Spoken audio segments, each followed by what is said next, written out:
Today I have an early review of set 75431 of the 327th Star Corps Clone Troopers Battle Pack. This set, originally releases August 1st, has 3 bags and 258 pieces with a retail price of $45. And this is the final build of the Battle Pack, and of course I have to start with the minifigures. First, I'll start with the 327th, which is so far exclusive to this Battle Pack.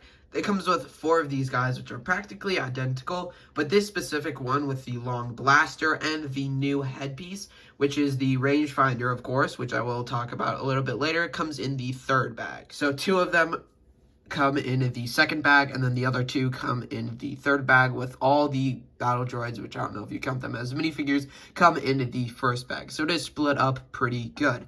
As far as the actual minifigure goes, it's what I would expect for a 327th, at least in the 2020 style. It does come with those inaccurate helmet holes, but we do get a plastic pauldron, which comes with all 4 minifigures in this set, which is amazing.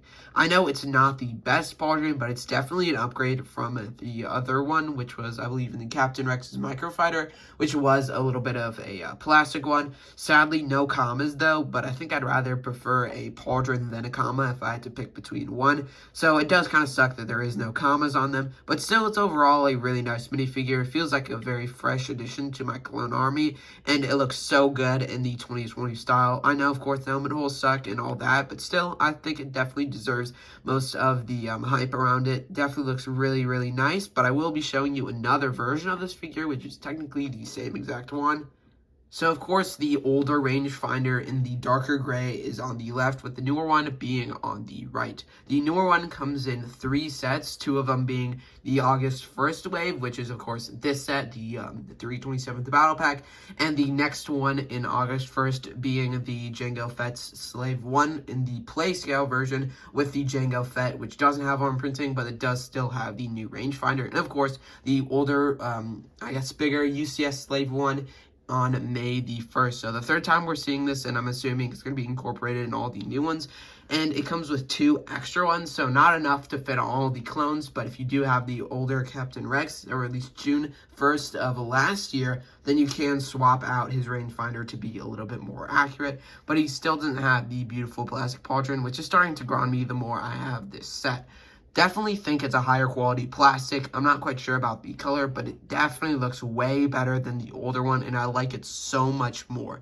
And I also forgot to mention, one of the clones comes with a short blaster, which I don't mind. It's mainly the binocular piece, which I find really weird because they're using the normal one instead of the Star Wars macro binoculars, which I know probably it costs a little bit more for LEGO to make. But it's a $45 set. It's the least they could do, and it's kind of just a weird inclusion that they would make the normal one. It's a small thing, but again, it's a small thing. LEGO can just make it the normal Star Wars one. And for some reason, they don't. Hopefully, they don't continue it, and they actually start using the normal Star Wars one, which is a lot better than the normal City one. So hopefully, they start using it. It's just for this sad battle pack, I guess. It's really weird why they include that. But overall, the clones look very nice, and I'm very happy with the new rangefinder. You also get 3 of these B2 or Super Battle Droids, which we have seen before in the older battle pack for $30, which I will do a slight comparison in this video. Overall, it's definitely an improvement from the older battle droid that we got, and I mean, it's nothing new, and probably will be included in a lot of other sets, but it's cool that we get them, I guess, better than a normal battle droid. Here are all the builds that come in the battle pack. You do get this small turret, which we see in some other battle packs, and it's nothing really special. But besides that, these main 2 builds, which I will compare both of them to their older versions, starting off with Bag 1's Dwarf Spider Droid. So here's the older one, which came in a lot of sets, but probably most iconically in the ATTE with Commander Cody in it. So it kind of sucks that that came with that instead of a spider droid or a crab droid, which I won't really talk about that. But the main thing is the actual spider droid compared to the older one. So this older one has this like telephone piece for its eyes, and this older stud shooter, actually, which surprisingly they don't use a stud shooter at all for the newer one, and it's way, way better. It looks so much cleaner and so much nicer with the like rod going here, and overall the eyes as well. You can also move them, I think, a little bit. They're attached at a way more accurate angle, and it still uses the overall same length for the legs. I think it is a little bit longer, but besides that, it was definitely an easy improvement, and looks a lot better. This one seems very cringy, especially for like a $120 set. I don't remember how much the ATTE was in 2022, but you can tell this spider drawer definitely makes it worth it for a $45 set. I know probably all combined it doesn't, but I hope to see this in a lot more sets because this is an amazing build. Definitely one of the greatest we've seen out of the August wave, and makes the battle pack look so much nicer. And this is the 327th ATRT versus the 501st ATRT, which were both the most recent ATR2s we've gotten. Of course, this battle pack, $45, is a lot more expensive than the 501st version, and as you can tell, first thought, you're probably thinking it's not worth it at all because it's a smaller build, but that actually makes it a lot more accurate for an ATRT. I know it's not the most perfect accurate size, but if I grab one of the 327th here, you can tell it is still very, very tall, and definitely taller than a normal ATRT would be. But compared to 2021's version of the ATRT, it's way shorter, which I guess technically it's not worth it because it's a smaller build, but it's a better build and a more accurate build for a $45 set. So that's probably part of the reason why it's $45.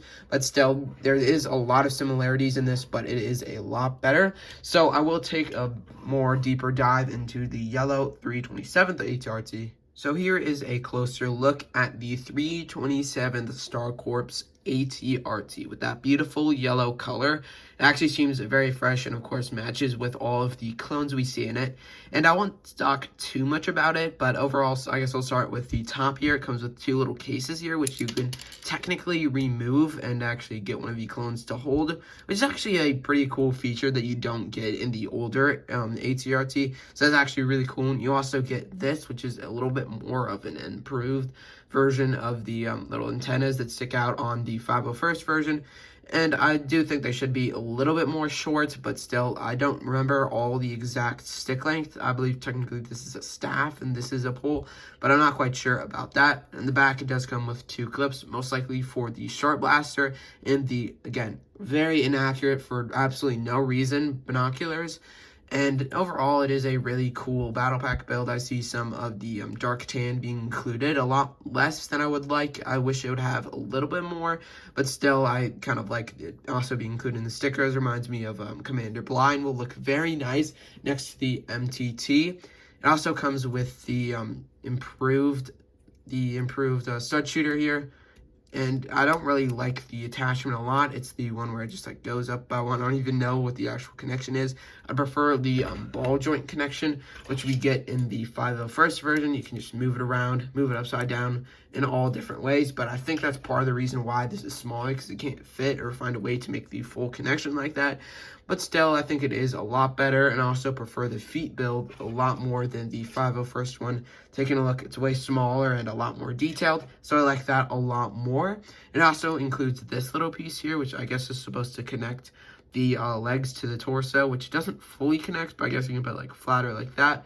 I definitely see what they were doing. I wish it was actually able to fully connect there, but sadly it doesn't. But I guess it's the thought that counts for it. Still an amazing build and definitely a really good one in the ATRT.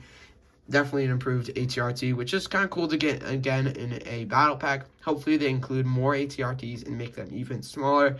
But I mean, I guess the only reason it would be $45 it would be if it's even smaller and they include maybe more than one ATRT. But besides that, it is a small build. It's a better build, but definitely not worthy to be in a $45 battle pack. So this battle pack is overall actually better than I thought it would be. Sadly, probably not worth $45. But you know what would have made it worth $45 is this side build of Felucia. I'll pull up the actual original image of what the battle pack was originally supposed to be.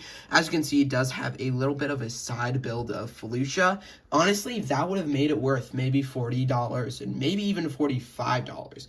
I would definitely get the set more if it was $35, but probably not more than once if it was $35.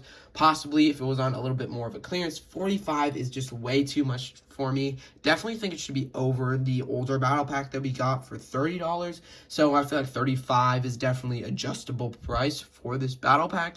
And again, with the Felucia side build in it, maybe would actually consider getting it for $45. It would still be an overpriced build, but I would feel it would be a little bit more justified. While I do enjoy the thrill of finding a bunch of new sets early, not all of these Star Wars sets is good because it does reduce the value or the fun of getting them on August 1st. So that's the main reason why I usually don't go searching for early sets. But I did end up finding this one, and honestly, I wasn't too keen on getting it, but I know I had to get the new clones to add to my army, and of course, the MTT on August 1st will be fine addition with that Commander Bly. So overall, I'll give this set a 7 out of 10. I know this is a lot more than a lot of people would give it, but having this build in hand with all the clones, of course, I could go to detail on how they're not good and the clones are like horrible and the ATRT isn't the greatest and not the most accurate. It's definitely an improvement, and I like the Battle Pack build a lot.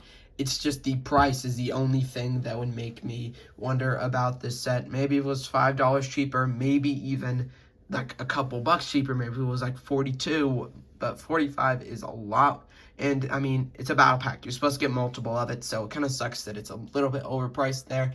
But still, I feel like this is a really fun battle pack. Overall, it's definitely a good purchase to have on August 1st because it is the cheapest one, sadly, but still amazing battle pack, just a little bit overpriced. Definitely not as overpriced as everyone says, but still overpriced.